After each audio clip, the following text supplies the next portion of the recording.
And welcome to another Cardinals Nest here on HBC TV 25. I'm Dean Beckman along with Sports Information Director Donnie Netto, back with another Cardinals Nest. And this is the show devoted exclusively to St. Mary's University and its athletic programs. And Donnie, lots to get to this week. We've got actually a couple of weeks of events to cover here. But a little bit later on in the program, we'll be focusing our attention on swimming and diving, both the women's and men's teams. And Amber Bartholomew, the head coach for both teams, is on the show with us today, and we'll be talking to her about their season so far. Yeah, and it'll be fun to have her on to kind of get her feeling of the difference between last year and this year in terms of coaching, because, you know, she took over for Eric Lindquist last year, and so this will be her first year, or her second year at the helm. Kind of curious as to maybe some adjustments she's had to make, or what's actually become a little bit easier as you're not the neophyte rookie anymore. Right. So it'll be great to have her on, and maybe a few secrets that I've found out too. Donnie, your research is impeccable, so we'll see. But first, Donnie, one of the big pieces of news to come out of St. Mary's sports the last couple of weeks here, Jovan Newsom, our cross-country runner in his last collegiate race at the NCAA Division III National Championships, and he places 66th out of 280 runners, right? So a fantastic showing, and ran probably his best race, correct? Yeah, he turned in a 24:14, which is his best time, his school's best time in program history. An outstanding way for Jovan to to end his collegiate cross-country career. You know, we've been talking so much about him this year, and how every meet he just continued to get better and better and better. He had a great regional meet, earned all regional honors, got the bid by finishing sixth in that regional individually, and so a great performance heading into the championships, and then just an outstanding performance to place 66th. So, for a lot of people to think about placing 66th sounds kind of, well, my gosh, he's finished 66th. Right. But you're talking about the best cross-country Division III athletes in the country.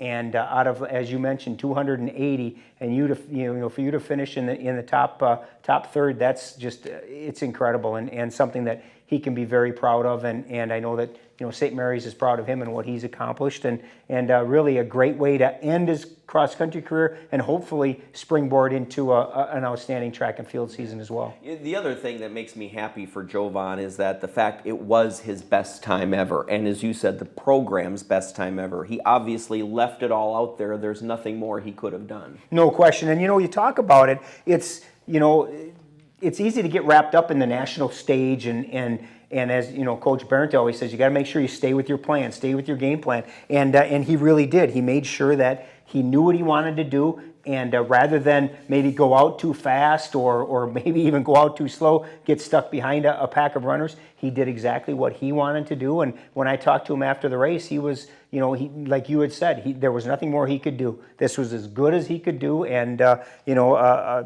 performance that I'm certain that he'll remember for the rest of his life.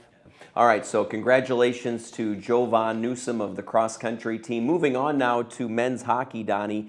This weekend, they'll have a couple of games against Concordia. But last week, actually on a Tuesday, a rare Tuesday game before Thanksgiving, they took on Milwaukee School of Engineering. It was in Milwaukee, and things did not go as well as Coach Moore was hoping for, as they lose big in that one. Yeah, 5-2 loss to MSOE. It's a tough loss in terms of just the way that they played. I know Coach Moore wasn't very happy with the way that they played, but the nice thing is you always got to keep the non-conference games in perspective.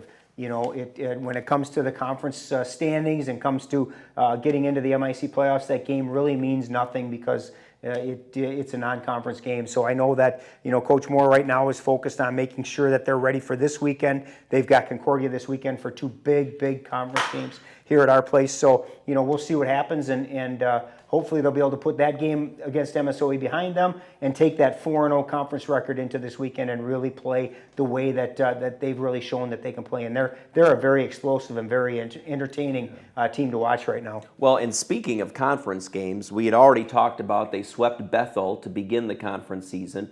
A series we haven't talked about yet was St. Olaf, and they swept that series by the scores of 4-3 and 3-0. So very successful against the Olies. Yeah, and they're like I said, they're playing very well, and as we've talked about earlier in the season, they're really spreading things out. You look at MSOE game; they got goals from Jay Heinley and Jared Johnson. And against Olaf, they had goals from 7 different players. So it's really important that they continue to do that. Great to see Jay Heinley really start to kick into high gear. As we talked last year, he led the team in scoring in goals last year. This year he scored his fourth goal of the year against MSOE, and Bob Kinney continues to play very well.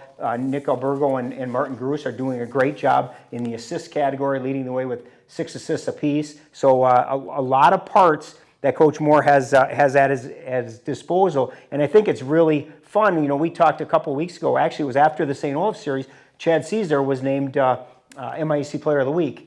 And it's interesting that you have a fourth line player, quote unquote, fourth line in the line chart, but as the Player of the Week. It's just they're that deep. They can go, 1 through 4 lines, and I think they can compete with anybody, top to bottom, in the conference. And so far in the conference, that's exactly what they're doing. Right. It was good to see Martin Gruss get in the goal scoring column, but as you said, he had really contributed this year from an assist standpoint, but did finally get his first goal as well. Yeah, personally, I think that the assists are really the way to go. If you want to look at what a person is contributing, you look at what they do in terms of assists, because to get an assist, you have to give the puck up so somebody else can score and get the glory and raise their hands and do their celebration. I think that it's just as important who gets those assists, because without those assists, it's a lot harder to score a goal. Yeah.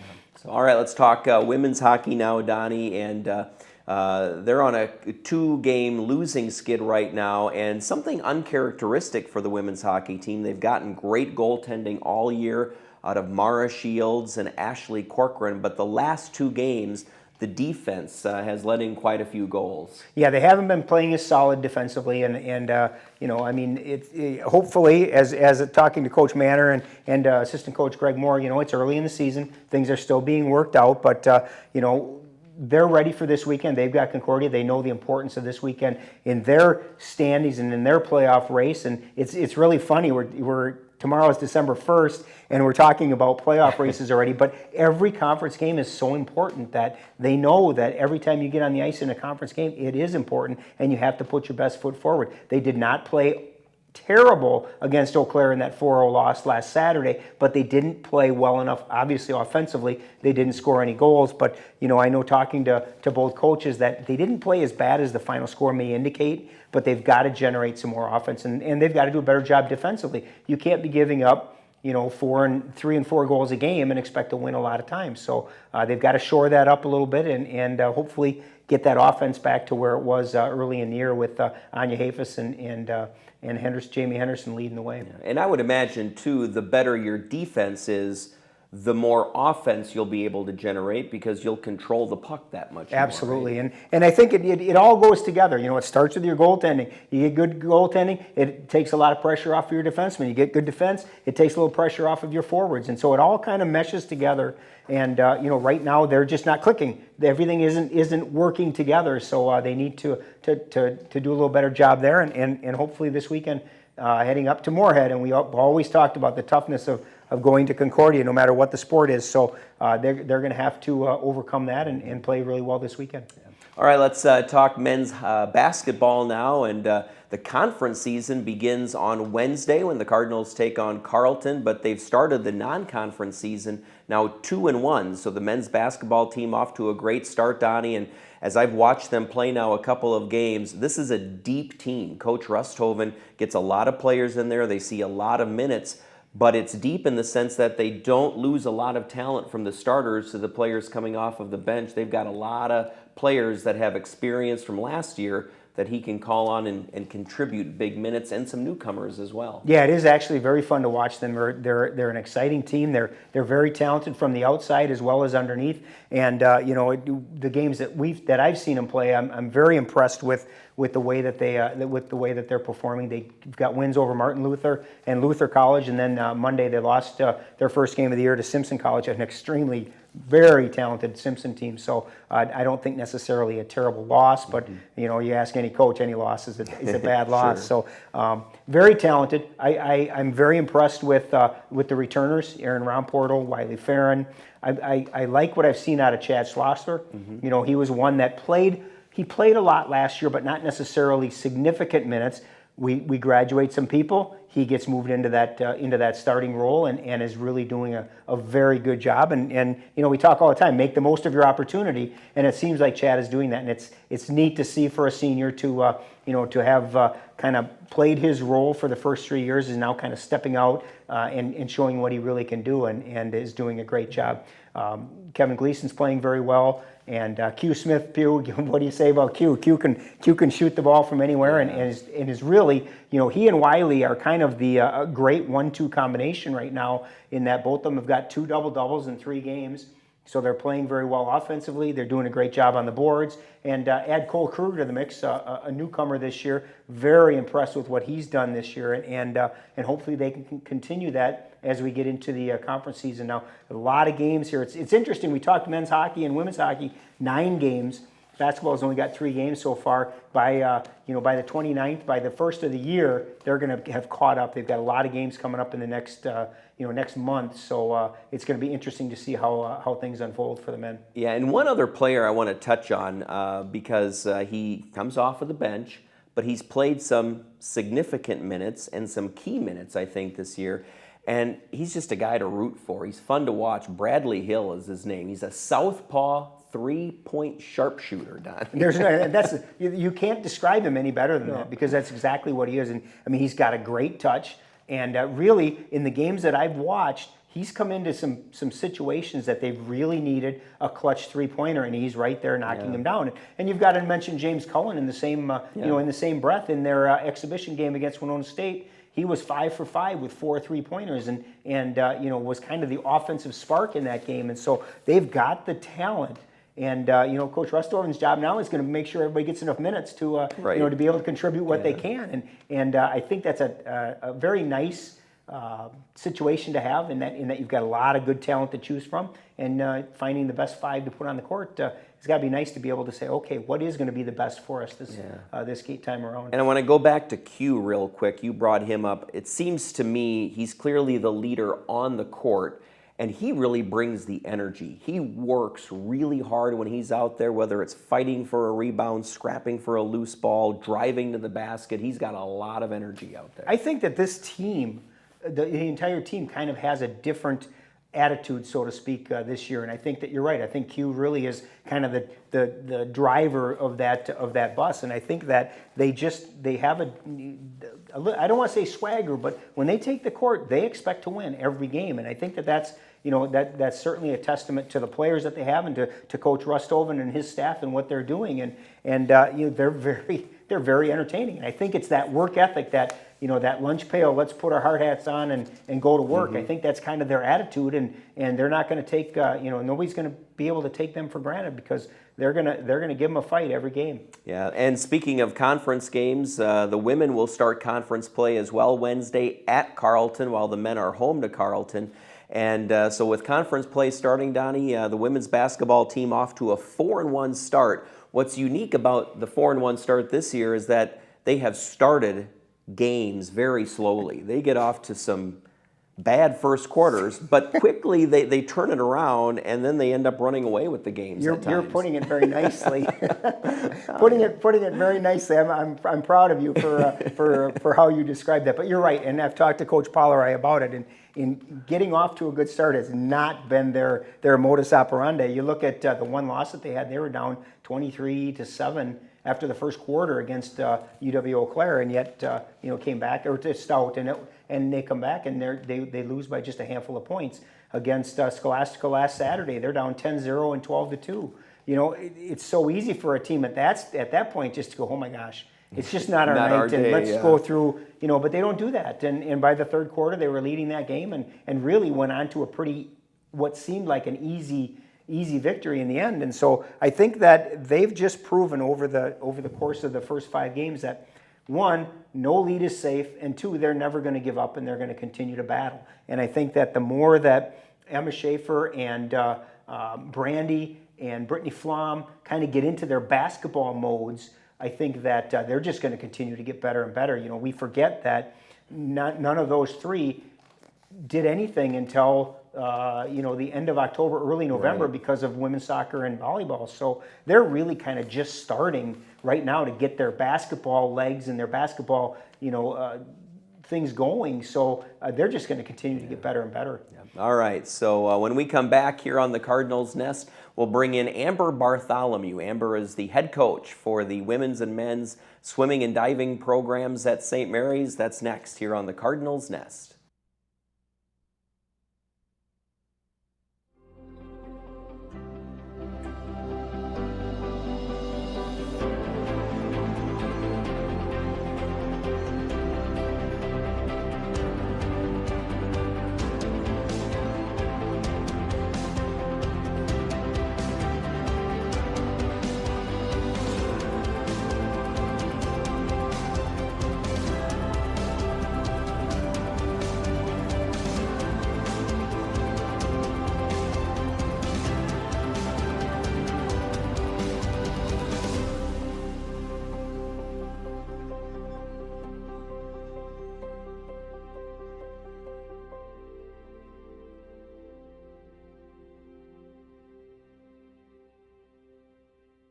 HBC TV 25 Sports and Lewiston Auto bring you high school hoops. And now it's coming to you in full HD.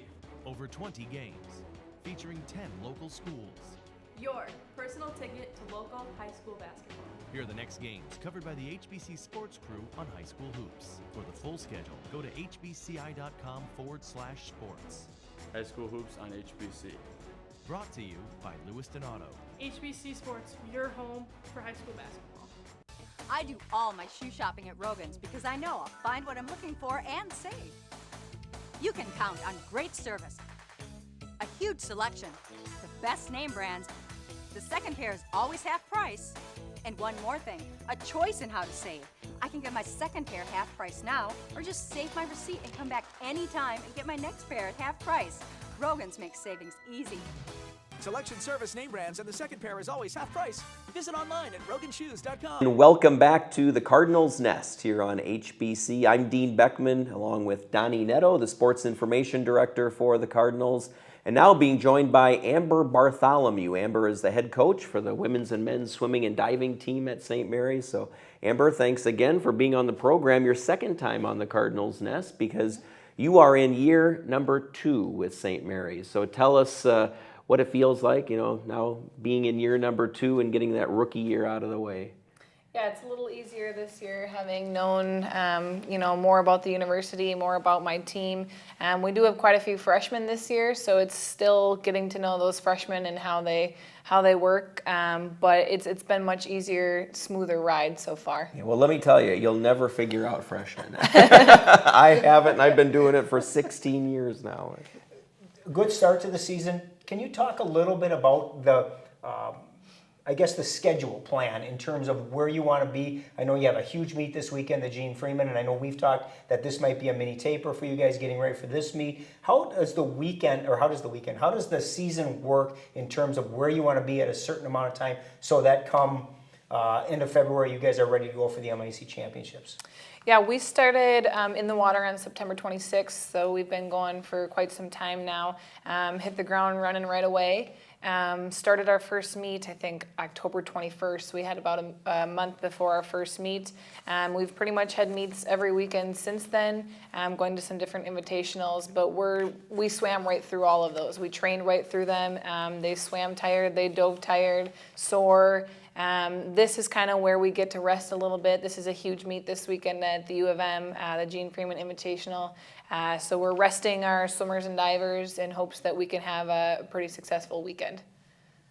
So based on some of those early meets, how would you rate the season so far? Has it been going the way you were hoping, the way you expected? Where do you see some improvements that still need to be made? We are leaps and bounds ahead of where we were at this point last year. And the athletes sometimes get frustrated that their times aren't necessarily showing that. But I have to remind them that they're training way harder than they were last year at this time. Last year I was a little nervous to just give them too much right away, and then they wouldn't all be on board with what I was doing. But now that I've earned their trust, we've been working extremely hard. So that doesn't always necessarily show up in the results at meets because they're just super tired.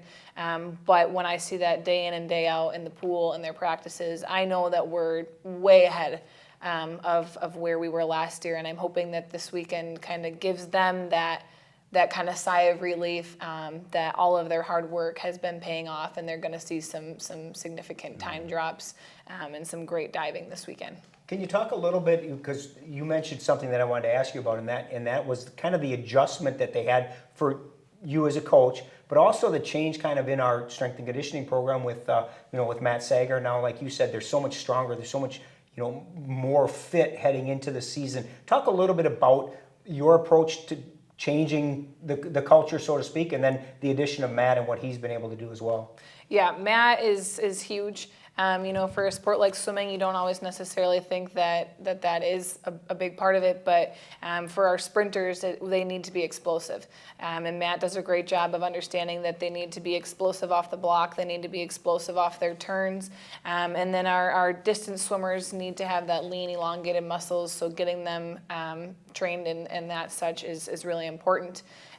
They love Coach Matt, so that's easy for me to get the work out of him up there. But they've been really consistent in working hard both in the water and in the weight room with Coach Matt. Can you talk a little bit about practice? Because, we talked to Coach Barrett about this too. It's like you don't just go in the pool and just start swimming laps. There's a method to your madness. Can you just kind of explain to maybe a neophyte who's watching this and doesn't really understand the technical part of training for swimming? Yeah, swimming practice right now looks a little crazy because we've got pretty much 4 different practices running at the same time with 3 coaches trying to figure it all out. So we've got our distance group, we have an IM group, we have a stroke group, and we have a sprint group. So they'll practice for their given races every day.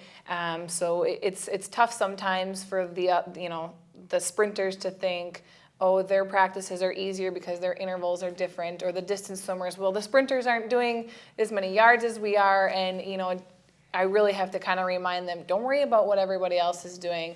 Everybody here is doing what they need to be doing to get them where we want to be. But it is kind of fun every day writing 4 different workouts for one day. Let's talk, the one thing we haven't talked about, and you and I kind of joke about this, but talk about, before we get into any individual swimmers, talk about your divers, because this is an interesting sport in that they don't practice with you because obviously they can't be diving while you're swimming. So just talk a little bit about the divers and what they've been doing thus far this year in terms of where you'd like to see them at. Yeah, it is tough because we don't see the divers a whole lot, but our divers this year and last year are extremely important to our success as a team. We've got very, very strong divers with Eiley Davidson kind of leading the way in both 1 meter and 3 meter, but we also have Shelby Peterson, a senior, who's been very consistent in 3 meter, and Kira Walski, a sophomore, who's probably our most consistent diver in both the 1 meter and 3 meter. She missed a couple meets because of a concussion. She's back to go this weekend. And then we added a sophomore this year. Her name's Lillian Sterling, never dove before. Was a dancer and a gymnast and just decided that wanted to try diving. And JJ and I are both blown away by how quickly she's picked it up. And she's really been a great addition to our team. She's got a really fun personality, great attitude, and just a really good teammate to have. And now let's talk about the women's team in general. 2 names that I know I've written a lot of times in the last 3 years for sure, Reese Gillespie and Grace Van Beest. Certainly your leaders this year. Talk a little bit about them and what they kind of bring to this team. Yeah, Grace is just huge for our program, not only in terms of her performance, but her leadership and just the person that she is kind of what we want Cardinal Athletics to look like. She's performing really well. Looking forward to seeing some of those fast swims from her this weekend. And Reese Gillespie is a great swimmer. And this year, I'm really happy to say that her attitude is extremely good compared to last year. Last year, we struggled with some injuries, some sicknesses, just because it wasn't in it totally. And this year is just a total change for her.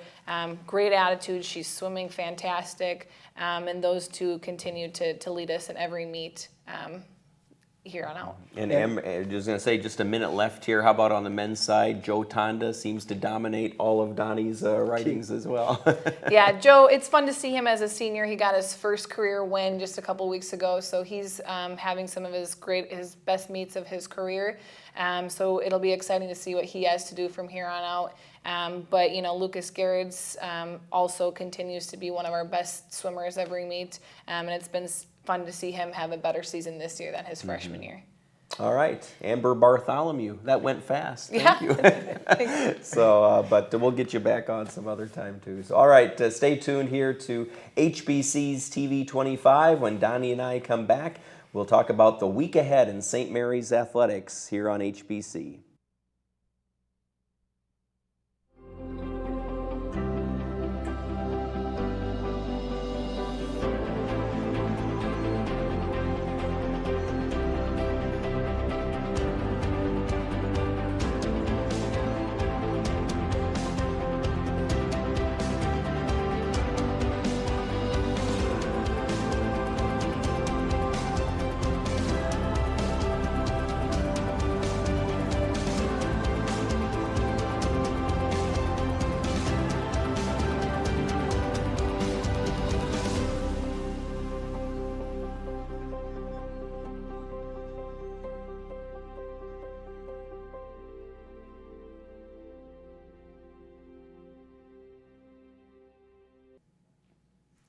And we're back to wrap things up here on HBC's The Cardinals Nest. And Donnie, one thing we didn't get into too deeply with Amber there was the fact that they do have a big meet. She alluded to it, but we didn't get into this weekend's meet too much. Yeah, they're at the Gene Freeman up at the University of Minnesota. It really is a big meet. You almost could call it like a pre-MIAC championships because all of the MIAC schools will be there. So I think it is a nice chance for Amber and the Cardinals to kind of gauge where they're at against the other conference competition. There are some Division II schools, University of Minnesota is there. So it's an extremely big meet. It's a 2-day meet rather than the traditional 1-day meet that they usually compete in during the season. So it'll be a good experience for them. And the other thing we didn't get to talk to Amber about is I want to know how Grace Van Beest can do all of the things that she does in a 24-hour day, because that girl does it all. And I mean, she is the true epitome of what a student athlete is all about. I have an even better suggestion, Donnie. We'll just ask Grace herself.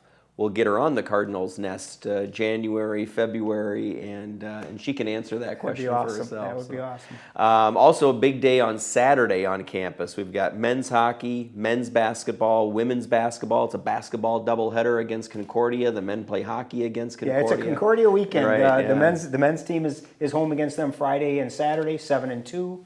Well, men's and women's basketball 1-3 on Saturday. Women are at Concordia on Friday and Saturday. So yeah, it's a Concordia weekend, and hopefully we'll be having a lot of corn cobs, I guess. Yeah, so all right. Well, that's going to do it for this week's Cardinals Nest. Glad you could join us here on HBC TV 25. Join us again next week for another Cardinals Nest. Thanks for watching.